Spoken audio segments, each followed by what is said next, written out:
Okay, we now welcome on a very, very, very special guest. Future Hall of Famer, 10-time All-Star, 3-time gold medalist, Carmelo Anthony. American hero. I like that. I like the American hero. I mean, this is a good. Yeah, I mean, it is a very, very special guest. There's very few guests that get the three verys when I introduce them, and you definitely deserve it. So, Melo's got a new book out. It is called Where Tomorrows Aren't Promised, a memoir of survival and hope. Go buy it. It is about his, childhood up until going to Syracuse, that decision process. So let's start with that. Let's start with the book. Yep. Going through it, like reliving everything. Was there a moment that you went back and like looked at and you're like, okay, this is where everything could have changed. This is the fork in the road moment that my life could have taken a totally different path than it did to everything we just said. 3-time gold medalist, American hero. It was first of all, peace to everybody out there. It was a moment when I was writing the book, and I'm just like, damn, like I really survived this. Right. And it's a lot of things that I couldn't make the book, So it might be like some behind the scenes or like an offshoot of the actual book that I'll do. But it was just that moment. I was like 13, 14. And I was losing everybody, his friends and family, and I was asking my question, why me? Why are these things happening to me at the end of the day? And I just knew I was going left. I felt it. I was on my way going left. I started doing things that I wasn't supposed to be doing. And I just had I wasn't rebellious. It was just like a 13, 14-year-old, you got to figure it out. And I had to make a hard decision. Mm-hmm. Yeah. So when you were in Baltimore and you're trying to figure out what you're going to do for your next step, I know a lot of people probably wanted you to go to College Park, stay local. I'm sure that was a conversation that a few people had with you. Facts. The ACC at the time, like there was probably some strong pull from North Carolina, Duke, you name it, all those schools. You decided to go to Syracuse. What went into the thought process for why you felt that Syracuse was the best place for you to go at that time? Well, I was always a Big East fan. Growing up, I was always a Big East fan, and my family, living in New York and Red Hook, my family was St. John's diehards. Like you walk in my uncle's house, God bless his soul, you walk in his house, it's all St. John's. So that's all I knew was St. John's, and you watch Knicks games and you watch St. John's games, and Giants games. That was it, and I used to always say, man, I got to play in the Big East. I have to play in the Big East. And as I got older, the Big East was the best conference in the country at that point in time. And Syracuse came, and I was like, it was something about that Carrier Dome, 30,000. Mm-hmm. No AC. Yeah. Never lost to the Carrier Dome. I never lost to the Carrier Dome. And that's something that people don't talk about a lot. Yeah, I know that you're proud of that. And we actually had Jim Calhoun on the show about a month ago, and we talked about how awesome the Big East used to be. Never losing at the Carrier Dome is a big time accomplishment. The Big East was special. Those tournaments that they'd have sometimes where like at the height of the Big East, when it was just physical basketball, you had all the best teams in the Big East, like all at the peak of their powers at the same time. To me, I liked watching that tournament more than I liked watching the NCAA tournament because it felt like there was actual bad blood between those teams. Well, in the Big East, right, I would say, like when you compare conferences, I'm talking about back then, the ACC had rivals. We all know Duke, Carolina, we know those rivals. In the Big East, the rivals, and you feel that every single time you go out there and play. Syracuse, Georgetown, you said Calhoun, Syracuse, UConn, Syracuse, St. John's, Syracuse, Seton Hall, Boston College, Providence. Like these games was Rutgers, Syracuse, Rutgers games. Georgetown, like I said, Georgetown. But it was like, when you really get a sense of what a rivalry is, the Big East had it. Yeah, and you had basically the perfect college career in that you went for 1 year. You won the first national title for Syracuse, Jim Boeheim, everything that's perfect, best player in the country. Did you? I remember reading at the time, and I've seen stories about it, that you you actually wanted to stay. And Jim Boeheim was like, no, you're not staying. He Was told me that get- real? Was that That's real a- that you actually that's wanted a to fact. stay? That's a fact. You just Boeheim loved told me it that much? Boeheim told me to get my ass off the campus. He don't want to see me no more. I bet not be back on campus. But it was, I was explaining this to somebody on the way here. I wanted to go back because at the time when we started to win, like that March, April, we won the championship, to go back on campus. I was just starting to like get my feet wet on campus. Right. The weather was changing. First of all, it's 20 inches of snow every day in Syracuse. So the weather started to change. That's when the school started to blossom. Right. So you seeing people, the bars is open, the quad is popping, the student center is popping. So I started to be a student again. Big man on campus. Big man on campus, a student, not a basketball player. So I started to experience it from the regular student's perspective. So I started going to frat parties and shit. I started hanging with like regular students. And I was just enjoying myself. Yeah. I mean, I could see why you would want to go back, especially after a run like that. And you're right, like upstate New York in the spring, in the summer, it's nice, and it makes you forget about what it's going to be like.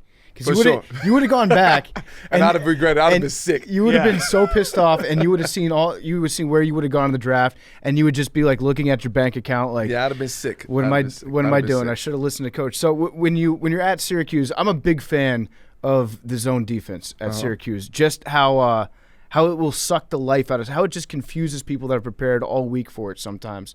When you're playing in that zone defense, can you tell, like in a moment, if like the zone is too big for your opponent? If they're feeling like they're overmatched and just like almost super confused and it's not going to work for them? Yeah, because, Boeheim been running the zone for 82 years. So it's like everybody, if you haven't figured the zone out by now, you're not going to figure it out. Right. Yeah. But as much as I say that, a lot of people haven't figured it out. And when I was there, it's funny because we never practiced the zone. Like in practice, we was man to man. Until like a day or two before the game or something like that. And then we would practice. We never practiced the zone. We would practice our region on the court. Okay. So you just had to know your region on the court and protect your region. And when you're outside of your region because something happens. Right. Something going to happen on your side or whatever.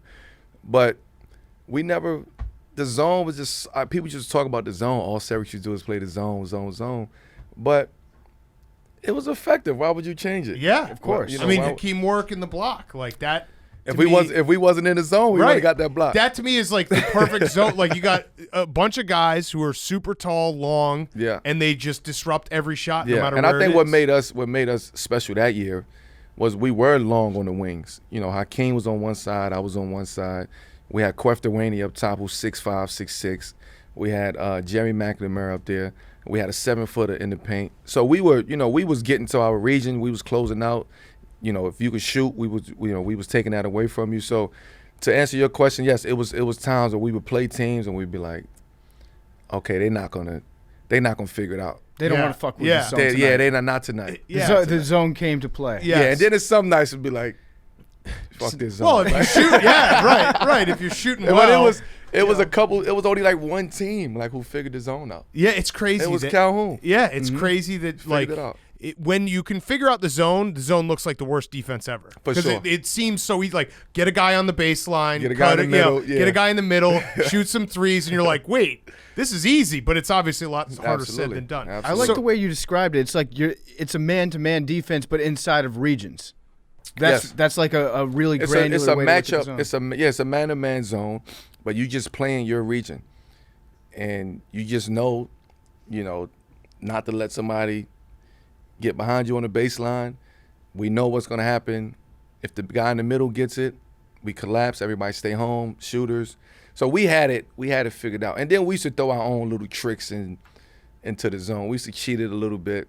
We used to test you out, but that was like amongst the players that we talked about. So you go from Syracuse, you go to the draft, legendary draft, LeBron, Melo, D-Wade, Bosh. I mean, when Darko got picked, were you like, what the fuck? You know what? I was actually looking to go train against and work out against and with Darko prior to the draft. Especially when I knew Detroit had the number 2 pick. And I could never find him. like they used to hide him in the gym. They used to like just keep him in the gym. Like nobody could see his workouts. Nobody knew where he was at. And I was just like, man, I want wherever he's at, I want to go work out with him and against him for that team. Right. You know? And that Detroit was just like, I actually thought I was going to Detroit, man. Yeah. And that was a loaded team. Yeah. I just knew I was going to Detroit. And that's got to hurt Pistons fans because you added to that team. That's the team that won a title. A year later or something, or that 2 year. years later. They were a great team, right? That year. And you would have complimented them perfectly because they were winning a title, scoring 80 points. Could have used a guy like Carmelo Anthony. And then they got Rasheed Wallace that year. Mm-hmm. They got traded, and that's what kind of put them over the top. They was already good, right? But Rasheed like really gave them another personality on that team and a different personality on that team. That team was so good that I think they had 4 out of 5 All-Stars that year. And the one that wasn't All-Star was Rip Hamilton, who's an excellent player, like an awesome player. Right. Speaking of that draft night, we got something that I think we want to pull up real quick over here. It's a picture of that draft night. You probably know where I'm going to go with the picture. I don't. That I'm referring to. So it's so there it is. It's draft night. You and I share a similar taste in styles because we both like Jinko pants. I can tell you we evolved. I can tell you that. Yeah. I would say actually Kirk Heinrich does you a favor. Kirk Heinrich is the one that always sticks out to me. Although LeBron, I don't know what LeBron looks like. He's going to a prom. All white. Uh-huh. Yeah, I don't know. But that's a hell of a draft night. At the time, everybody on that stage thought like we look real good, right? Yeah. Like you rolled up there. Well, did you ask them if they could like shorten the legs of the pants just a little bit, like just a couple because inches? that was the style then. What size T-shirt were you wearing when you were like wearing a T-shirt back then? I was 4X, 5X. It was 4X, 5X tees. They'd give you a double X. You'd be like, with no, the this size, isn't big enough. You had a size 56, 58 throwback jersey on. 42, 44 jeans. I mean, that picture, it does look like the era was crazy. A blimp landed on Kirk Heinrich's pants. Yeah. That era was. I love the idea of just like you definitely are what, like an XL normally now. What do you wear a T-shirt? I'm a large now. Large, and you're wearing a 4 or 5X. We was 4 or 5X. Unbelievable. I look back at pictures. I'm like, yo, what the hell were we doing? I also love of this era when like there's pictures. I'm sure you had the same like guys carrying like PlayStations around to like on the road. I just love that. Something about that. So I was a DVD guy. Yeah. So I used to carry the DVD player. I used to carry the Walkman. I had my my Walkman and the iPod. Mm-hmm. Yep. I'm talking about the wheel iPod. Yep. The original one. Yep. So that's what I was traveling with. Yeah, I think we're the same age. How old are you now? 30. I don't know. You don't want to say that. Yeah. You're 33. I'm 37. 30. Okay, yeah, we're all the same age. The same. Yeah. So did you ever carry around the camcorder? Oh, for sure. I have. There's pictures out there of me carrying a camcorder. I recorded the Olympics all on a Sony. Like the shoulder one? The shoulder one. I remember going to, we went to China, and I went to China, and then I bought the camera. And I mean, there's pictures of me like at the opening ceremony walking around with the Sony camera, but it was, I went to school for photography. Oh, really? Yeah. That was like my minor. Got it. They didn't want to give me a major because I guess they said they was sending me on my way after that. Yeah, right. Boeheim was kicking you literally out of school. But you're getting shots that nobody else from that program got. Yes. Oh, I was getting a lot of shots. Yeah. I bet you were. What so the when you're in the Nuggets at the Nuggets and you guys go to the Western Conference Final, I always thought you don't get enough credit for that series because you played great defense in that series. You guys, lost 4-2 to the Lakers. Yeah. When you were like in that moment, it felt like the Nuggets were really building something. Did it, like, in your mind, how did it kind of all fall apart where you end up getting traded, you ask for a trade, go to the Knicks? Like, what was the demise of what it felt like was going to build something long there? What I can say about that is, and anybody who plays team sports and you catch this rhythm, you catch a flow, you catch a vibe, and you feel it like this is it. Okay, we established something here. And that was the year prior to that, we had AI. Mm-hmm. And I just felt like we were starting to like, okay, got AI, we gonna start adding a couple pieces here. Like we really gonna put, they really doing what they got to do to put a team together in Denver. And they trade AI, so it was like bittersweet for me. I'm like, fuck, you got rid of my brother. Like, we were just getting it started, but they bring in Chauncey, and I'm like, that was bittersweet. I'm like, all right, we getting rid of AI. I'm mad, but bring Chauncey, cool. Like, all right, bet. So then we just started building, like, and you just felt the culture shift. Like we started winning games. We started feeling good about winning games. Like we was going into games like, if we do this tonight, we'll beat them by 20, right? And so that was like our mentality. Like we was just going into games and like with one goal and one focus, and we, with a whole list of things that we had to do in between. But if we took care of that, you wasn't gonna beat us tonight. And that was something Chauncey brought to our team. He brought that cerebral kind of energy to our team to make us think the game as opposed to playing it physically. Like we had to really think the game with Chauncey. And I just knew after we went to the Western Conference Finals, I actually thought we were supposed to beat the Lakers. Yeah, that was a competitive series. I always said we was 2 inbound passes away from going to the finals. And that feeling was like, yo, we got to get back here again. So all we need to do is maybe plug and play 2 guys here and there. I think we was looking for another shooter, along with JR, we was looking for another one. And I think we was looking for maybe another big or something. We was looking for something. And they get rid of Dante Jones, who was a very pivotal part. He was like a connecting tissue. My former teammate. To our team. You're Dookie? No, I played on the basketball tournament first year. He was on my team. Okay, yeah, no big deal. I was kind of his enforcer. I have a clip I can show you where I had his back. Yeah. No, but he's a glue guy. We both can speak on it. He was the glue guy. Yeah, we can both speak on this. He was the glue guy. So when they get rid of him, when they got rid of him, I'm like, no, you don't get rid of it. Like, sign the guy. I mean, he asks for $1 million, one more million. He's a pro's pro. He's a pro's pro. He asks for another million. If you give him another million, he'll take it. I know he got other money somewhere else, but if you give him this million, he's gonna take it. And we talked about that, and they didn't, and we lose him, and then that was the effect. That was a domino effect. They wasn't gonna re-sign Chauncey. They was thinking about trading JR and trading Kenyon Martin. So it was just. At that point, I didn't want to rebuild after going to the Western Conference Finals. That's also an interesting point because one thing I love about basketball, I don't think it's the same. It's definitely not the same in baseball. Probably not the same in football too, where team chemistry matters so much in basketball. It's underrated. And I think that we forget that sometimes. You find that with the way that it has evolved, where it's sabermetrics and everything is on a spreadsheet, that sometimes people in the media are just forgetting it matters if the shooting guard and the point guard like each other. Oh, for sure. I mean, if I think Jay-Z said it best. If the point got beef with the big, that put the ring in jeopardy. And that's a true statement. Like if you don't have chemistry with your teammates or on the team, I don't care how good you are, you're not going to win. Right. Because you're always second guessing something, or you always might see it your way and you might see it your way, and we may not see eye to eye. But if we sit down and we build that chemistry, then the way you're thinking, the way I think, we can come to a common ground and make something work. So I just always think that chemistry and bonding in basketball, I know with us, it's a must. You have to. So the people who's watching and just, the media and people who announcing the game or just spectators, I think they know that, but I don't think they understand how important that is for us. We have to have a chemistry. Right. That's why it's training camps. That's why it's team bonding events. You go here with teams, you work out, you train, because a lot of that stuff happens off the court.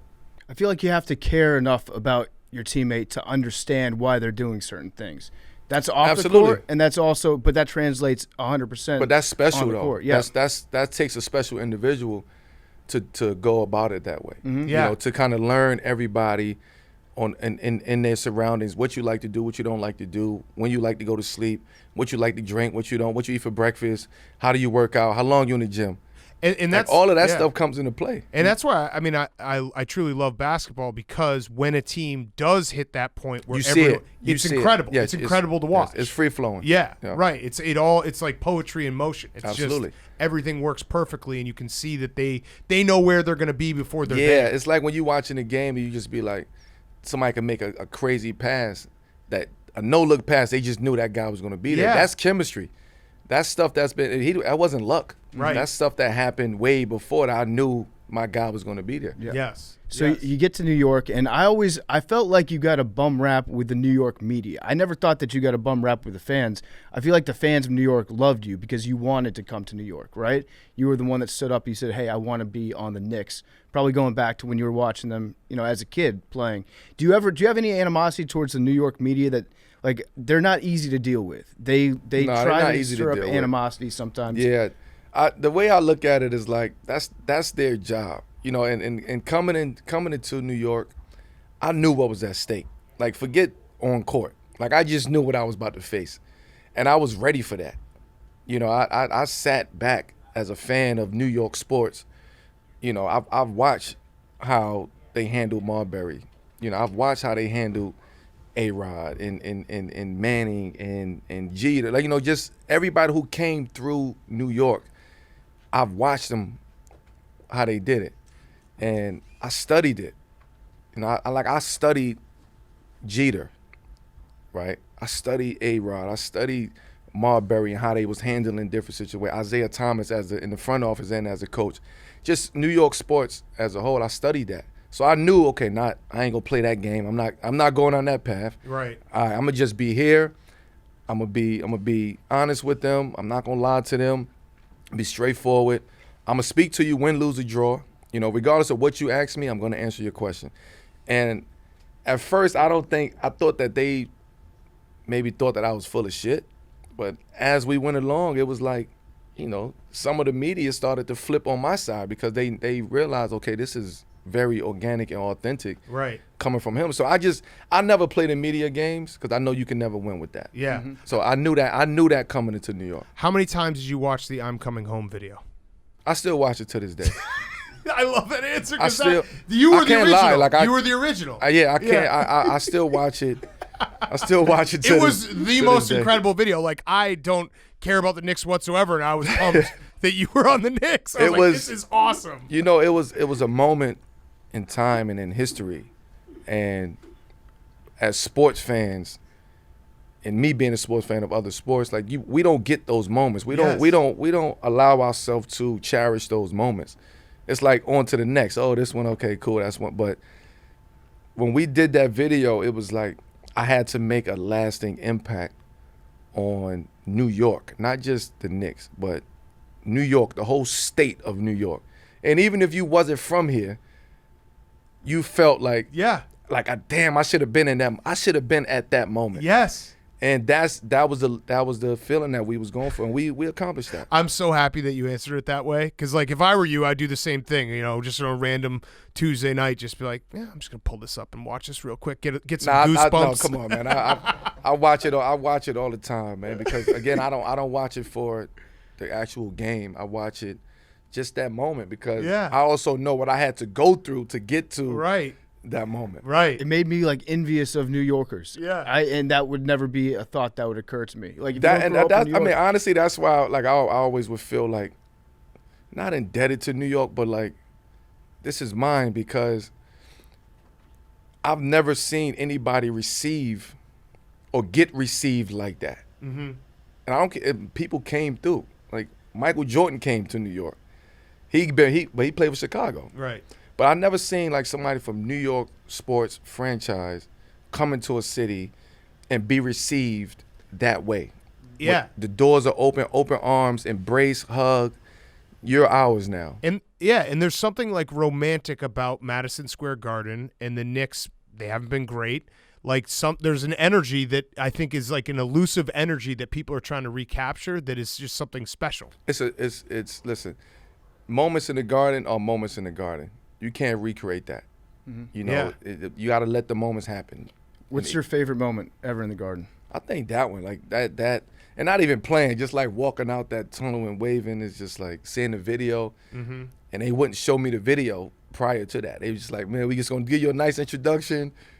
You know, you'll come out, and I come on, you can't do this shit before the game. I got goosebumps.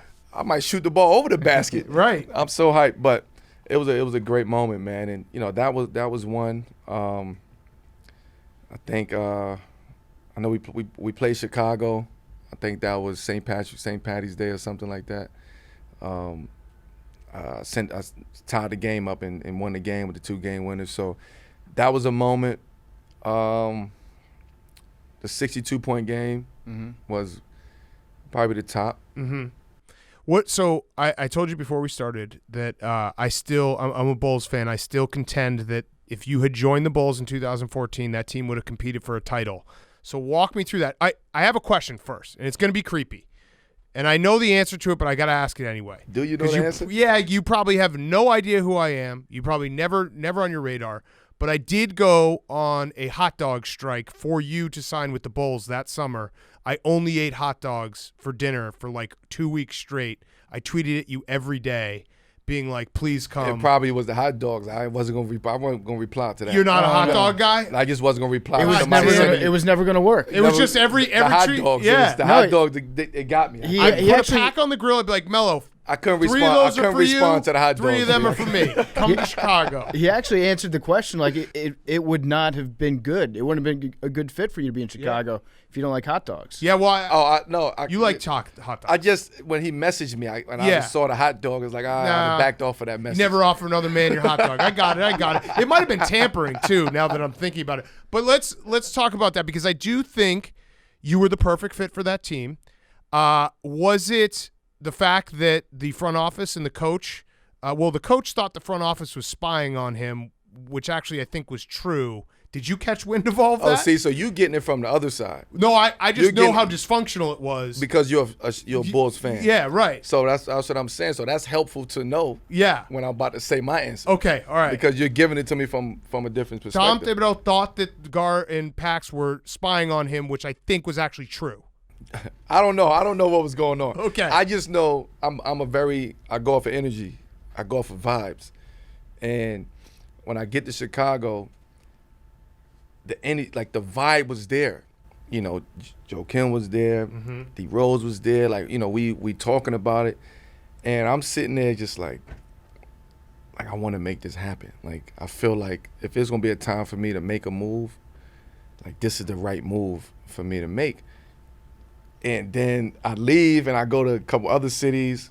It wasn't the same reaction and vibe and energy, but I'm started getting these texts and calls like, man, this shit is crazy over here.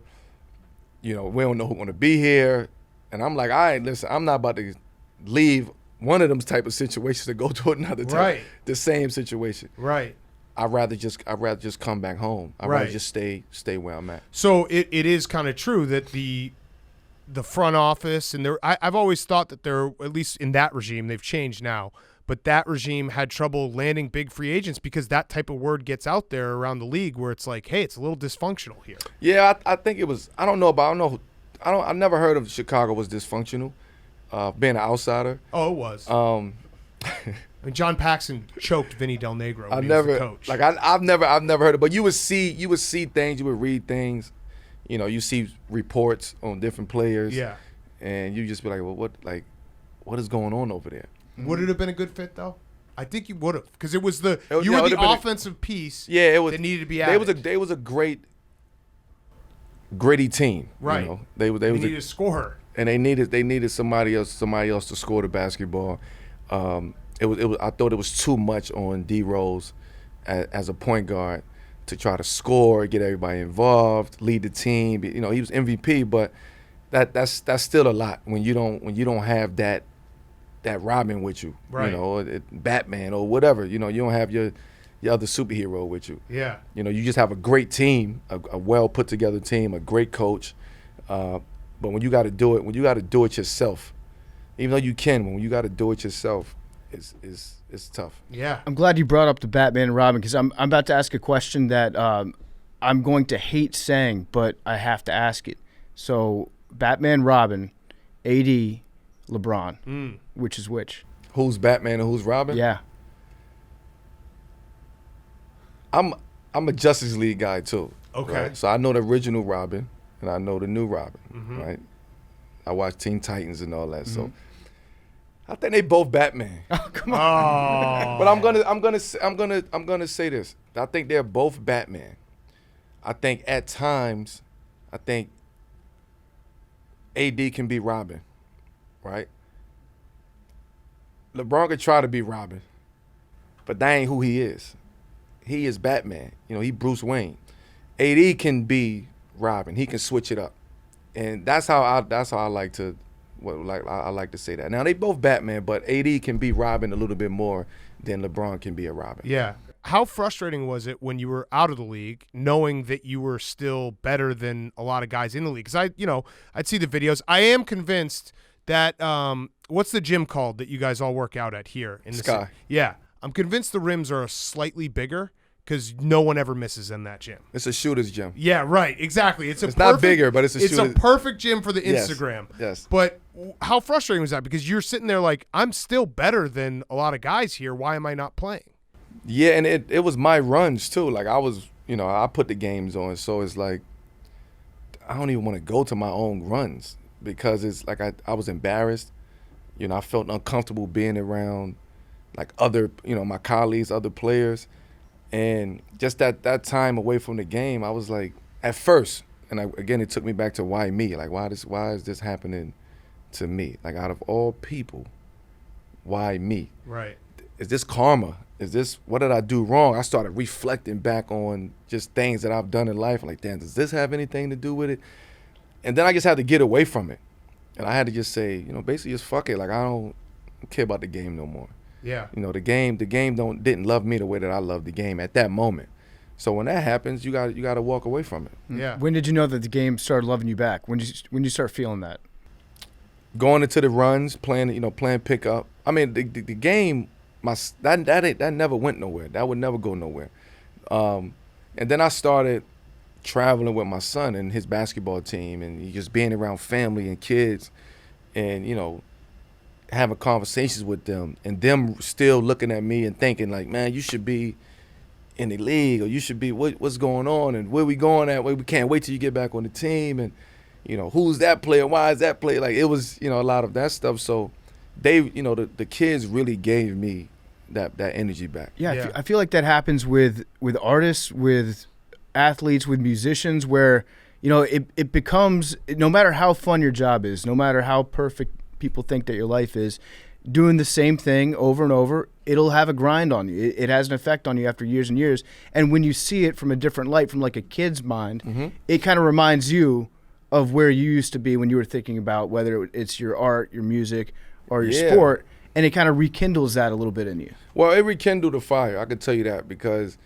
it took me to say, okay, I'm done with it. Like, I had to put it in perspective. I was 15, 16 years in NBA. Not many people could say that they accomplished that. I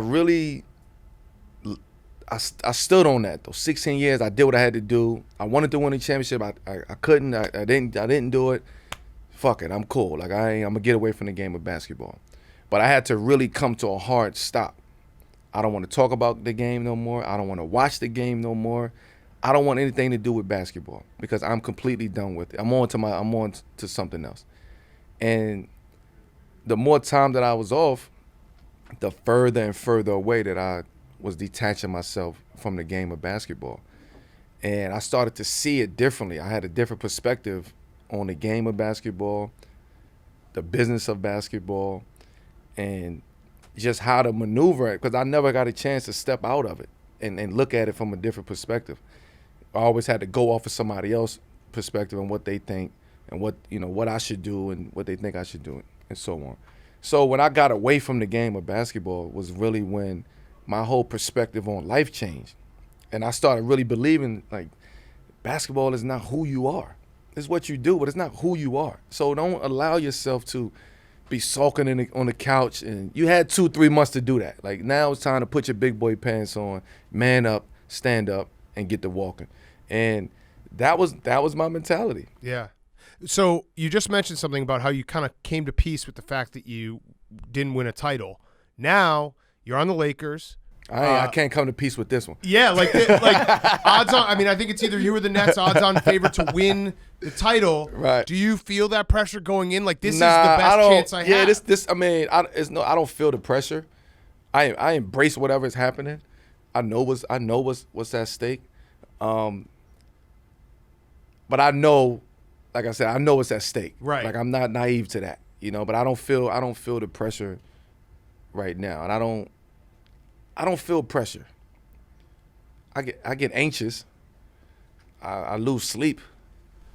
I think you're describing pressure. Wait, but so that's when you thinking, you up thinking, you just up and you just trying to figure it out. You're not. There's no pressure. You just want to make sure everything goes smooth. Okay. everything go right. I would imagine. And I want to make sure I do what I got to do. Right. To be, an integral part in whatever team success we have. And maybe this is wrong, but a lot of athletes we talk to, they have that feeling of like, all right, I don't feel pressure. I have anxiety before a game or something. But once I'm playing the game, this is what I've been doing my whole life. Yeah, but it's different because even though I'm setting anxiety, I do a really good job at compartmentalizing. Mm-hmm. Right. And if this is what I got to deal with, I'm going to deal with this. I'll deal with everything else as I move along. But I know the situation that we're in. I know what's at stake. I know we all know what's at stake. And I know the mindset that we have right now. And we haven't even started doing anything together yet. Right. I know where we're at. I know based off of reactions. I know based off of conversations. I know tone of voice. I know tone of conversation. And I know how locked in guys are. Mm-hmm. Yeah. And if we do what we have to do, we'll give ourselves a good chance to get there. And once you get there, anything can happen once you get there. We just want to get there and give ourselves a chance to win a championship. Yeah. How concerned are you with the new ball that's coming out this year? Have you shot with the new ball? The Wilson? Yeah. Yeah, I shot with Wilson. I had to get used to it. Is it so it's a little bit different? It's a little bit different. Would you say that it's like, you remember a few years ago when the NBA switched up the balls? It wasn't that. No, it's not that. The reason I'm asking is I'm trying to figure out what to bet on. If I should just bet all the sticky unders. Ball. Oh? Yeah. Yeah. That ball was bad. I can't tell you what to bet on. Yeah. All right, I got two steps. All right, let me ask you this. Are you a better shooter with a new ball or a worse shooter with a new ball? I adapt. Okay. Good answer. I mean, I assume. Me too. I would imagine it's just, is there ever a time where you're just like, this is so fucking sweet that I'm this good at shooting? Is that a dumb question? No, it's not a dumb. No, it's not a dumb question. People ask me that. Yeah, because I would think that like how do you people would say miss. People would say how do you get your shot that way how, and I'd be like, man, I've been playing basketball for 30 years. Right. I've been practicing this for 30 years, and I'm still practicing it. So just the way somebody can tell you need 10,000 hours of anything you do to be successful, I have maybe double or triple that, right, quadruple those hours that I put into my craft, which is I'm reaping what I sowed right now. Yeah, that's the benefits of of the work that I put in. All right, so I have two stats for you. I hate stats, but go ahead. Okay, these are a little bit different. Don't worry, these are a little different stats. Don't worry about it. The first one is the I got it, fuck out of here stat. So I don't know if you know this, but TNT audio dropped 16 times per 48 minutes when Carmelo Anthony was on the court because you were swearing so much. Did you know that? I did. I've heard. I've heard tone. Fuck out of here, I've heard stat. Tone it down. I've heard it. I mean, you should just keep playing the way you're playing. Don't worry about that. You can't change a player's game in a night. Yeah. The other stat. So 2015 All-Star game. Okay. At the time, it was the most points ever scored in an All-Star game. I think it was like 168 to 157. That was here in New York. Yeah. Okay. You played 30 minutes. Yep. You had 0 assists. Yep. How? Yeah, how? Nobody was making shots. There was 167 points scored. Or 300, Listen, 300 plus. See, that's knowing your personnel. Yeah. You got to know your place. When you're on a team like that, you do what you do best, and everybody would tell you, do what you do best, because if you don't, you got all-stars on your team. Yeah. So why would I try to come in and be a passer when I have a passer on the team? It's Why true. would I come and try to block shots when I have a guy who can block shots? That's true. I'm here to score. Yeah. I like it. And that's what I'm going to do. Yeah, and It's you a scored really in good that point. game, yeah. Was there ever any moment this summer when the when the Olympic team got off to like a slow start in some of their qualifying games? Were you like, or not qualifying, but the practice games that they had leading up to it in Vegas? Were you thinking like, hey, maybe I should just give Pop a call because like because we talked about chemistry earlier, and you need chemistry. Like you talking about guys who just, even though we compete against each other every day and we some guys play with each other on each other's team, it's still you can't put that together in a week and expect that you're gonna be successful. So I've been part of USA basketball since I was in the 11th grade. I played in four Olympics. I know what it is to put these teams together quick. I know in 2004 we put that team together in 2 weeks, and we went over there and got our ass whipped. But I also know what happens when you take your time and put the right pieces together and build that culture. And look at us now, we 3 gold medals in after that world championship, 3 gold medals. So to answer your question, no, I knew we was going to win. We the best in the world. I don't care what nobody say. I don't care how much the rest of the world is catching up. They're learning from us. They're only catching up to us because they're learning from us. And I embrace that. I embrace the international play. I embrace the new guys that's coming in. But we're still the best in the world. We had, regardless, we didn't have the top of the top, the cream of the crop. But we still those guys are top of the top. Yeah. And what they do. So I knew they would get it. I knew they would get it together. I never had no doubt. What is it about the international game specifically that makes you such an awesome player? You are Captain America for the United States team. Is it just like you've had the experience? You just said yourself like you've been a part of USA basketball for so long. Or is there something specific about the game? I can adapt. Like what I can do, my skill set, I can adapt anywhere, in any type of game. So the USA game, that was an easy game for me. International game is an easy game. Again, I'm playing with the best players in the world, not in the country, in the world. So when you're on a court with four other the best players in the world, you just do what you do, right? And it wasn't complicated. You catch and shoot if you open, you swing it and pass it if you're not, and just be ready for whatever we need. And that was the mentality. And I found myself having success in the international game because this is just my take. I just think that my game flourishes when I'm on the court with great players like that. Because they respect me, I respect them. We know how to make it work. I can go get my own if I really wanted to. So I don't need somebody to spoon feed me. I just know my place in the game. And when you're playing with the best of the best, you just got to find your place in the game. And that's what I did. I found my place on the USA team, and I've had success with it. It's kind of like when Kevin Durant talks about playing with the Warriors, and obviously from a fan's perspective, people were mad when he made that move. But when you hear him talk about it, he's like, this is the most fun I've ever had playing basketball. Yeah, like how could you not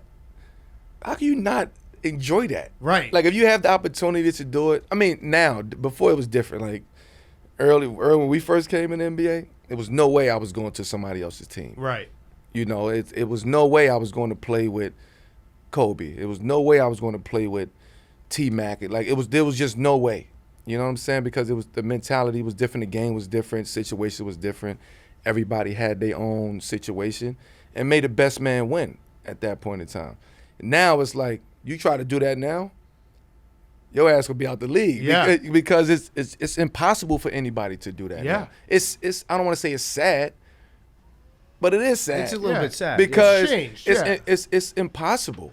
Yeah. It's impossible for you to try to go do it by yourself. And I know guys who still have that mentality, who want to do it by themselves.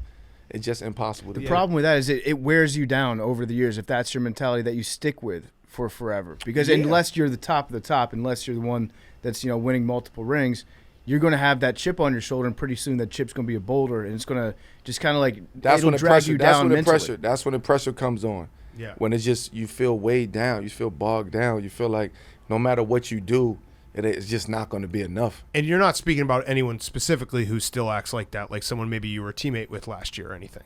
No. No, okay, all right, got it. Who you referring to? CJ McCollum.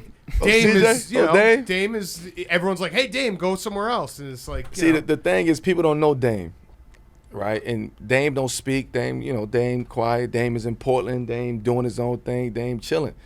And the minute that he says something, it's like, oh, he went out. Oh, he want to leave. Oh, he want to do this. Oh, he want to. But nobody speaking to him. Yeah.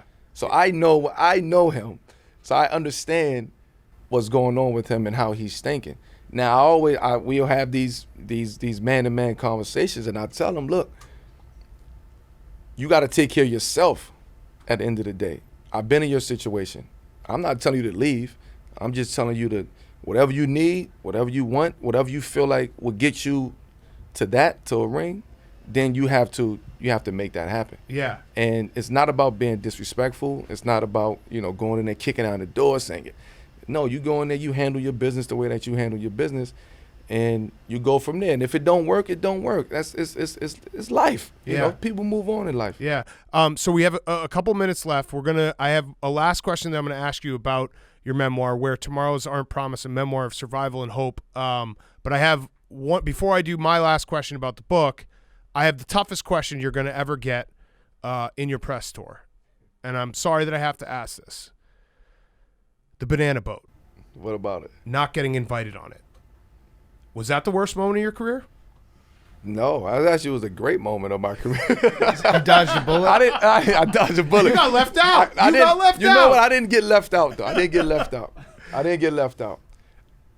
They was already down there, and I was meeting them. Oh, this sounds like someone was getting left out, but keep no, going. I had just flew in. Right. And we were like taxiing to the boat. Right. And they were already in the water doing water sports. Right. So as I see them as I'm going to the boat on the banana boat. And I'm just like, what is this? And they like, come on. I'm like, no, I'm not getting on that shit. I'm not. You were invited. You turned it down. You were invited on the banana boat.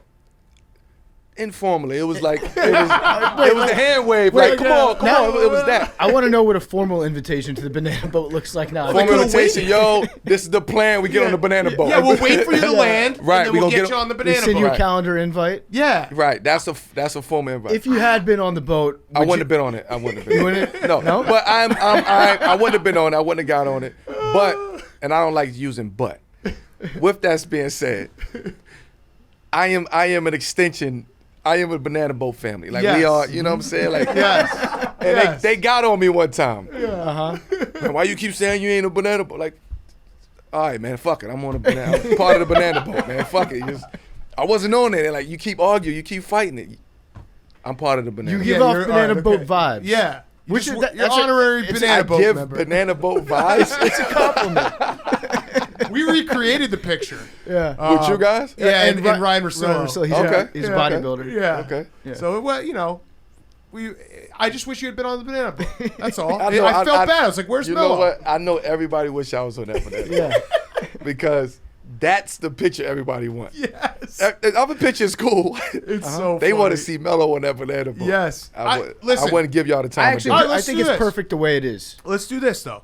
If you win a title this year, I think you got to get on the banana boat. I think Hell you got to no. recreate the banana. No, if you win a title, you get on the banana boat. No, hell no. Why? Then what does it matter? You've done everything. Your entire career, you've done literally everything. Yeah. Except the banana boat. Yeah. Right. So I'm good. you win the title, get on the banana boat. I ain't gonna be thinking about Promise a me banana boat if I win a title. It's the last mountain to climb. That's all you got left now. I won't be thinking about that if I win. All right, no. What's going to happen is you're going to win a ring. You're going to go on vacation with the fellas, and you're going to be drunk. And a banana boat's just That's the gonna happen. worst time to get a banana boat. It's just going to happen to be next to a banana boat, and you guys are all going to look at each other and be like, Yup. "Are we doing this again? We're getting the band back Yup. together?" Hell no. I'm gonna tell you that right now. Hell Oh, no. man. Go ahead. I have one more visual aid I'd like to show you real quick. I just want to get your take on this picture. It went viral a couple months ago. It's you and Buddy Boeheim. Is that wild or My what? guy. That's wild. Is that wild? Yeah, that's wild. Because then he was in the NCAA tournament. Yeah, Right. that was wild. Wild. It was wild. I agree. That's because then it's wild that he took them. How deep did they go? They went to Where'd they go? Sweet 16? Sweet 16. Elite Eight? Yeah. Yeah. Wild. And Wild now the other Boeheim's on the team too.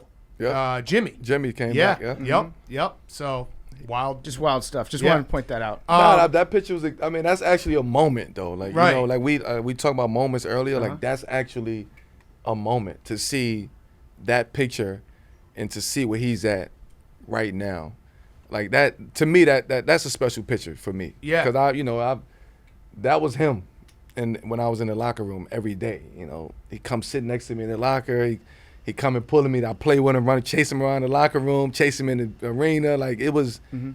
That was our relationship. Yeah. And to see where he's at now is a special feeling. It's awesome. cool. And that looks like maybe a 4XL shirt. Yeah, that was from the flea market too. Okay. After we won, I went down to the projects in Syracuse, and it was like a flea market, and they spray painted it, and Love it. it was. 4X, I think it was 5X. 5X. Okay, yeah. Yeah, it was All right, 5X. my fault. My apologies. All right, so we're gonna wrap up. This is the last question, the Roback question. Go to roback.com. Performance zips, T-shirts, everything. We actually have a performance zip for you, but you're probably not going to take it. But we have it. Roback.com. Use code PFT. You get 20% off. Use code PFT. You get 20% off. All right, so the book, everyone should go buy it. Where Tomorrows Aren't Promised, a memoir of survival and hope. People read this book. What's the one thing that you hope they take away with them from the book? Honestly, like I want. This is more for the younger generation, because I still feel like I'm the connective tissue to a couple generations, and why I'm still able to speak and that younger generation still listens to me. I want them to feel like they have a voice. I want them to see my story and hear my story and feel like, damn, if he really did it, not just somebody putting together, some pictures or a story. No, this is me writing my own story from my perspective. And that's what I want everybody to just know, that, it's cool to be vulnerable. It's cool to talk about things that's uncomfortable and be comfortable being uncomfortable. And I don't regret anything of how I grew up, what I've been through. I don't regret none of that. And because that's my foundation of who I am today. So what I'm saying is, what I want to say is, it's a universal message also. It's not just for boys, it's not just for young girls. It's for any and everybody around the world who going through some type of struggle and looking for, some type of light at the end of the tunnel. So that's what I hope everybody get out of it. And on top of all of that, stay mellow. When in doubt, stay mellow. Stay mellow. So we could do a whole other hour about the stay mellow and everything. But this has been awesome. Carmelo Anthony, we really appreciate you coming by. We've been looking forward to this interview for a long time. So indeed, I appreciate you guys, man. And I would say good luck, but I don't like LeBron. So You know what? I think good luck. I'm rooting Personally, for Thank you. you. Yes, and I'm rooting for AD. You know what? AD. I think you're like Russ. I think you're Batman. Yeah. I'm Batman by nature, though. Just I'm That's so fucking cool to just say Yeah. that. And Right. it's Batman actually by true. nature. Right. I am who I am. Yeah. Yeah. Well, thank you. Captain America. Yes. There we go. Appreciate it. They can be American hero. Batman and Robin. Yeah, you be Captain America. Appreciate it a lot.